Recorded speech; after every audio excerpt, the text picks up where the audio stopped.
Well, if you know what it's like to be a part of some kind of community, some kind of system where it's very strict, the consequences for poor behavior, come down swiftly. I realize we have a mixed group here, so I'm not going to assume that everyone can necessarily relate to my story, but I'll just give you a little bit of a window. I grew up in an environment where going to an all-boys school, you can imagine the teachers were, had to be pretty strict. And I have Afrikaans heritage on my dad's side, and certainly that featured when it came to his discipline of me. My mother with a Scots-Irish background, certainly no shortage of, let's say, ferocity that was there when I stepped out of line as a child. I think that's pretty common for South African kids from my era. And if you throw on top of that, competing as an athlete, well, if you want to get ahead and you want to win, especially in an individual sport, well, you need to go and put the extra hours in hitting balls, mindlessly against the wall, when other kids are not. And, it's cutthroat, isn't it, when you compete, whether it's a team sport or an individual sport. You're out there to win. It's very competitive. You don't have to just be a male to be competitive. I think we all have that streak in us. And I want you to think about that sort of desire to come out on top in the spiritual realm.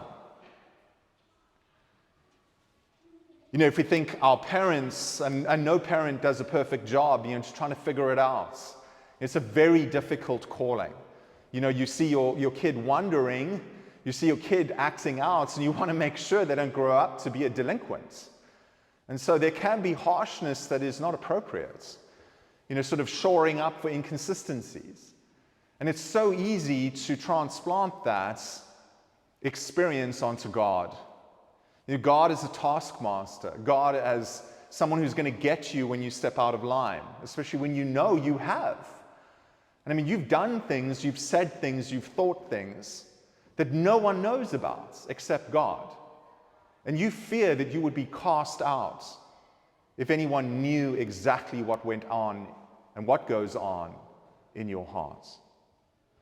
Well, I want to focus this morning in on the subject of discipline.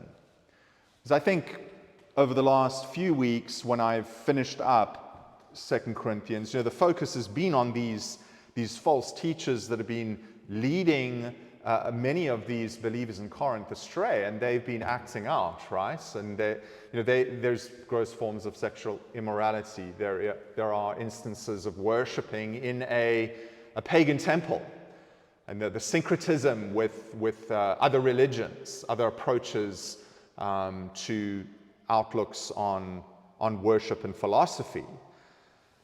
Paul has good reason to be concerned, and he is threatening to come to them in person. No more letters. He's not going to hold back anymore. And if necessary, he's going to be bold. He doesn't want to be bold. And he wants to be gentle and long-suffering. But at some point, the hammer has to come down. But I think that can be quite unnerving for us, those of us that have a sensitive conscience, because we know that we're also like these Corinthian believers. We may not be, guilty of the brazen sins that they are guilty of, but we are still guilty, and there's shame. And so I want to focus on sort of balancing out this idea of church discipline, which can go very formally, right, according to Matthew chapter 18. But there's also a place for admonishment from your pastor. There's a place for, admonishment one believer to another. We see that at the end of Galatians in chapter 6. But I think it's so important that we bring the gospel to bear appropriately upon our discipline. And so I want to focus on the long-suffering of Christ here that comes through in Paul's attitude toward the Corinthians. the Corinthian believers, but also without, softening things relative to the false teachers, the hypocrites, those that parade as angels of light, because they are spawn of the devil. We need to distinguish the two.